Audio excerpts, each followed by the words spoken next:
বন্ধুরা, শিবপুরাণ অনুসারে দেখা যায় দেবাদিদেব মহাদেবের পছন্দের ফুলের সংখ্যা নেহাত কম নয়। শ্বেতকরবী, আকন্দ, শেফালি, টগর, শ্রীষ্ণাগ, বজ্রপুষ্প, ধূত্র, পদ্ম ইত্যাদি ফুল রয়েছে ভগবানের প্রিয় ফুলের তালিকায়। তবে এসবের মধ্যেও তার সবচেয়ে বেশি প্রিয় হলো পদ্ম। কিন্তু পুজোর আগে যদি কোনো ফুল নাও থাকে, তখন শুধুমাত্র একটি বেলপাতা দিয়ে যদি কোনো ভক্ত তাকে পূজা করেন, তাতেই পরম তুষ্ট হন আশুতোষ শিব। বেল্লপত্র বা শ্রীফল বৃক্ষের একটি ত্রিভালপত্রই তার কাছে সমস্ত অর্ঘ্য বা পুষ্পের চেয়ে বেশি প্রিয়। কিন্তু আপনি কি কখনো ভেবে দেখেছেন বেলপাতা কেন শিবের এত প্রিয়? তাহলে চলুন বন্ধুরা, জেনে নেওয়া যাক সেই পৌরাণিক ইতিহাস। নমস্কার বন্ধুরা, আমি সুদাম আর আপনারা দেখছেন হিন্দু শাস্ত্র কথা। হিন্দু শাস্ত্র কথা চ্যানেলের নতুন আরেকটি ভিডিওতে আপনাদের সুস্বাগতম জানাই। তো বন্ধুরা, যারা এই চ্যানেলে নতুন তারা অবশ্যই এরকম ভিডিও পেতে আমার চ্যানেলটিকে সাবস্ক্রাইব করে পাশে থাকা বেল আইকন অল করে রাখবেন, যাতে করে নতুন কোনো লেটেস্ট আপডেট আপনি মিস না করেন। আর ভিডিওটি ভালো লাগলে অবশ্যই লাইক, কমেন্ট, শেয়ার করতে ভুলবেন না। তো চলুন বন্ধুরা, শুরু করা যাক আজকের অধ্যায়।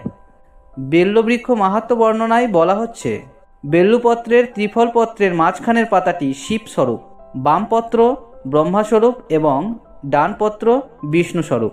তাই বেল্লবৃক্ষের ছায়া মারালে আয়ু নাশ হয় এবং বেল্লবৃক্ষে পা দ্বারা স্পর্শ করলে স্ত্রী বা লক্ষ্মী নাশ হয়। বেল্লবৃক্ষের বন যে স্থানে থাকে তা বারাণসীপুরী স্বরূপ। প্রিয় দর্শক, বুঝতেই পারছেন বেলগাছ, পাতা ও ফল সনাতন শাস্ত্রে ঠিক কতটা গুরুত্ব বহন করে চলেছে। পুরাণ বলছে, একবার দেবী পার্বতী এবং তার সখীরা অর্থাৎ জয়া, বিজয়া ও জয়ন্তী প্রমোদ ভ্রমণে বের হওয়ার পরিকল্পনা করলেন। দেবী পার্বতী তার বাহন সিংহর সাথে সখীদের নিয়ে গেলেন একটি পর্বতে। দীর্ঘ পথ পরিক্রমা করে ক্লান্তিতে দেবী মাতার কপালে দেখা দেয় একটি শ্বেতবিন্দু বা ঘাম। সেই শ্বেতবিন্দু মাটিতে পড়ার সাথে সাথে তার থেকে একটি ছোট গাছের জন্ম হয়, যার ছিল 3টি পাতা। যখন সখীরা পার্বতীকে বললেন, হে দেবী, এই বৃক্ষ তোমারই অংশ, এর একটি নাম প্রদান করাও তোমার কর্তব্য। দেবী পার্বতী তখন এই গাছের নাম দিলেন বেল্লবৃক্ষ। তারপর তিনি নিজের শরীরের নানান অংশ এই গাছে স্থাপনা করলেন। যেমন গিরিজা রূপে তিনি রইলেন গাছে, কাত্যায়নী নামে ফলে এবং দুর্গা রূপে রইলেন ফুলে। তিনি নিজে ঘোষণা করলেন, মহাদেবকে এই গাছের পাতা আর ফুল দিয়ে পূজা করলে তিনি সবচেয়ে বেশি তুষ্ট হবেন। দেবী পার্বতী নিজে এই গাছে অধিষ্ঠান করছেন, তাই এই গাছের পাতা বা ফুল মহাদেবকে দেওয়া মানে পার্বতীকেই মহাদেবের কাছে অর্পণ করা। সেখান থেকেই বেল পাতার ব্যবহার শুরু হলো শিবের পুজোয়। তবে এই কাহিনীটি শেষ নয়। বেল গাছের জন্ম সম্পর্কিত সবচেয়ে প্রচলিত এবং আশ্চর্যজনক কাহিনীটি বর্ণিত রয়েছে শিবপুরাণে।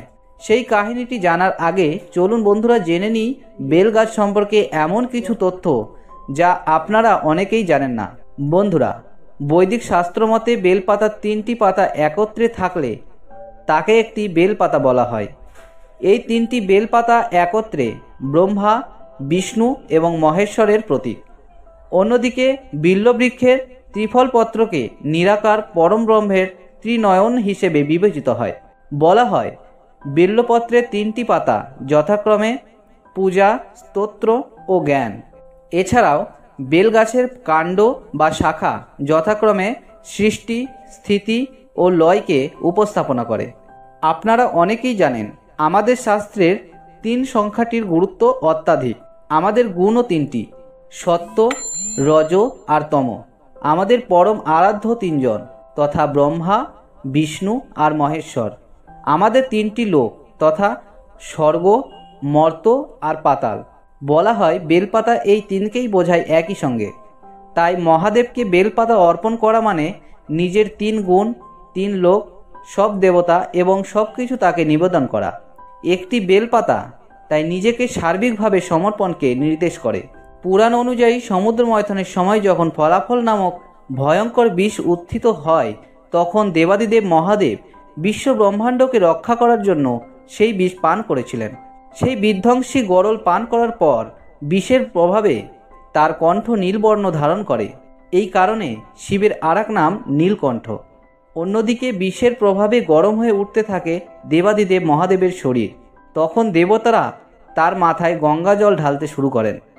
ঠিক সেই সময়ে তার শরীরকে ঠান্ডা রাখতে বেলপাতাও দেওয়া হয়। পরবর্তীতে বৈজ্ঞানিকরা গবেষণা করে দেখেন বেলপাতা রেডিও প্রোটেক্টিভ, অর্থাৎ তেজ থেকে বেশ কিছুটা বাঁচাতে পারে বেলপাতা। তাই প্রায় সমস্ত দেবদেবীর পুজোয় বেল্লপত্র আবশ্যক। তবে অসম্পূর্ণ বা ছেঁড়া বেল্লপত্র ধর্মানুষ্ঠানে অর্পণ করা মানে পাপ কার্যের সঙ্গে তুলনা করা হয়। বেল্লবৃক্ষ ও পত্রিকা সম্পর্কে জ্যোতিষশাস্ত্র বলেছে, বাড়ির উত্তর পূর্ব দিকে বেলগাছ থাকলে সম্পদ প্রাপ্তি ও অশুভ শক্তি থেকে মুক্তি মেলে, বিভিন্ন সম্পদ ও শান্তি লাভের নির্দেশ করে। বাড়ির পশ্চিম দিকে বেলগাছ থাকলে সুসন্তান লাভের পথ প্রশস্ত করে। বাড়ির দক্ষিণ দিকে বেলগাছ থাকলে দুর্ঘটনা থেকে মুক্তি পাওয়া যায়। এছাড়াও আয়ুর্বেদ শাস্ত্র মতে শারীরিক প্রয়োজনেও বেল গাছের ভূমিকা অপরিসীম। বেল ফলের গুঁড়ো দুধের সাথে পান করলে রক্ত স্বল্পতা থেকে মুক্তি পাওয়া যায়। হাই ব্লাড সুগার রোগ নিরাময় করতে বেল খাওয়া খুবই উপকারী। বেল ফল ঠান্ডা জলে ভিজিয়ে মিছরি সহকারে পান করলে লিভারের সমস্যা দূর হয়। বেলের গুঁড়ো যদি ক্ষতস্থানে লাগানো হয় তাহলে খুব তাড়াতাড়ি উপশম হয়। এছাড়াও বেল ফল চিনির সঙ্গে সেবন করলে স্মৃতিশক্তি বৃদ্ধি পায়। তো বন্ধুরা, এবার জানবো বেল গাছের জন্ম সম্পর্কে। শিবপুরাণে বর্ণিত সেই মনোমুগ্ধকর কাহিনীটি। বৈকুণ্ঠে সেদিন লক্ষ্মী দেবীর মন বড়ই উতলা। কেন জানি না বারবার তার একটা কথাই মনে জাগছিল যে তিনি তো সব সময় স্বামীর সঙ্গেই থাকেন, স্বামী ছাড়া আর কিছুই জানেন না। স্বামীও তাকে ভালোবাসেন ঠিকই, তবুও তিনি কি তার স্বামী শ্রী নারায়ণের সবচেয়ে প্রিয় হয়ে উঠতে পেরেছেন? উতলা মনের সেই ওঠাপড়া নিয়ে তিনি স্বামীর কাছে এলেন। অনন্ত শয্যায় সাহিত্য বিষ্ণুর পায়ের কাছটিতে বসে পদসেবা করতে শুরু করলেন। পায়ে স্পর্শ পেয়ে বিষ্ণুর চোখ খুললেন। তার চোখ পড়ল লক্ষ্মী দেবীর চিন্তাচ্ছন্ন মুখের দিকে। তখন তিনি তাকে জিজ্ঞাসা করলেন, হে দেবী, কিসের চিন্তায় তুমি কষ্ট পাচ্ছ? আমায় খুলে বলো। সামান্য দ্বিধায় একটু ইতস্তত করে লক্ষ্মী দেবী বললেন, হে স্বামী, আমি জানি আপনি আমায় খুব ভালোবাসেন, কিন্তু আজ কেন জানি না আমার মন উচাটন হয়েছে। কেবলই মনে হচ্ছে আর সকলের চেয়ে সব কিছুর ওপরে আমি কি আপনার সবচেয়ে প্রিয় হতে পেরেছি? লক্ষ্মীর কথা শুনে জগৎপতি শ্রী বিষ্ণুর ঠোঁটে ফুটে উঠল সেই পরিচিতি স্মৃতি মধুর হাসি। তিনি দেবী লক্ষ্মীকে বললেন, মানুষের কাছে প্রাণ যেমন প্রিয়, তুমি আমার কাছে ততটাই প্রিয়। কিন্তু সত্যি বলতে কি, সবার চেয়ে সব কিছুর ওপরে প্রিয় যদি কেউ হন, তিনি হলেন একমাত্র সত্য সুন্দর শিব। তাকে যারা ভক্তি ভরে পূজা করেন তারাও আমার কাছে শিবের সমান প্রিয়। বিষ্ণুর কথা শুনে মাথা নিচু করে দেবী লক্ষ্মী কয়েক মুহূর্ত মৌন হয়ে রইলেন। তারপর ছলছল চোখ দুটি তুলে স্বামীকে বললেন, আমি তেমনি এক শিব ভক্ত হতে চাই প্রভু। যেমন ভক্ত হলে আমি আপনার সবচেয়ে প্রিয় হতে পারি। আপনি আমায় পথ দেখান স্বামী, বলে দিন কোন ফুলে কোন মন্ত্রে তুষ্ট হন মহাদেব। তখন বিষ্ণু আলতো করে লক্ষ্মী দেবীর কানে দিলেন শিবের প্রিয় পঞ্চাক্ষর মন্ত্র নমঃ শিবায়, আর পুজোর জন্য চয়ন করতে বললেন প্রস্ফুটিত পদ্ম। বিষ্ণুর নির্দেশে বৈকুণ্ঠে স্বয়ং লক্ষ্মী সোনা দিয়ে নির্মাণ করলেন শিবের লিঙ্গরূপ। রত্নময় মন্দির গড়ে সেই শিব মূর্তি প্রতিষ্ঠা করলেন তিনি।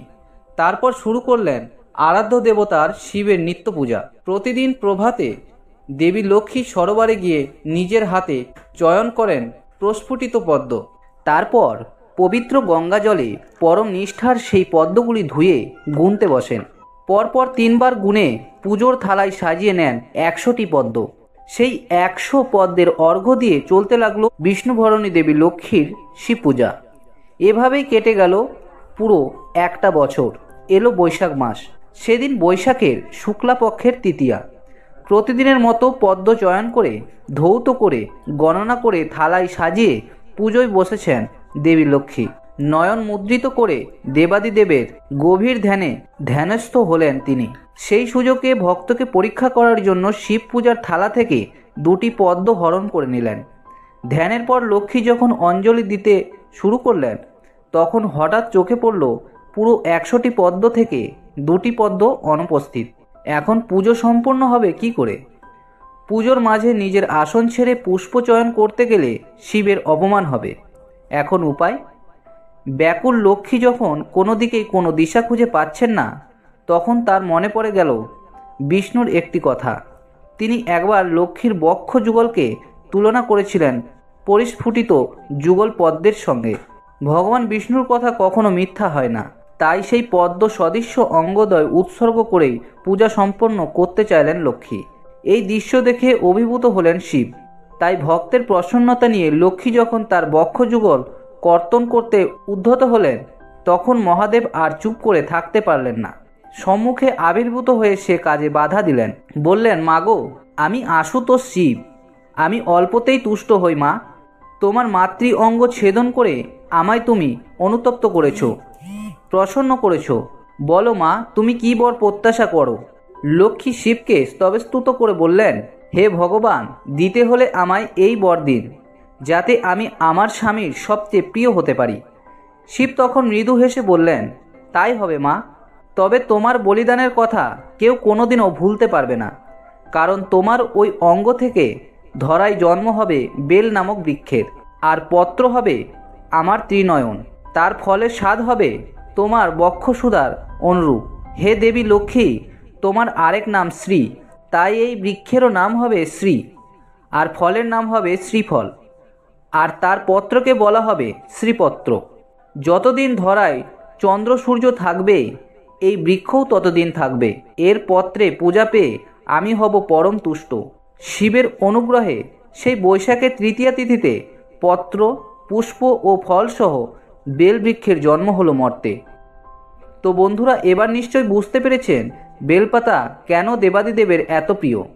তবে আসুন বন্ধুরা, আমরাও বেলগাছ, পাতা ও ফলের সমাদর করি। এছাড়াও নিয়মিত বিল্ববৃক্ষের প্রণাম মন্ত্র পাঠ করি পরমেশ্বরের কৃপা লাভ করার জন্য। নমো বিল্লতরবে সদা শঙ্কর রূপিণী সকলানি মমাঙ্গিনী কুরুষা শিব হর্ষদ। তো বন্ধুরা, কেমন লাগলো আজকের এই ভিডিওটি ভালো লাগলে অবশ্যই লাইক করবেন, এবং আপনি যদি ভগবান শিবের ভক্ত হয়ে থাকেন তবে কমেন্টে অবশ্যই ওম নমঃ শিবায় লিখতে ভুলবেন না। তো দেখা হচ্ছে নতুন আরেকটি ভিডিওতে। আপনারা ভালো থাকবেন, সুস্থ থাকবেন। হরে কৃষ্ণ।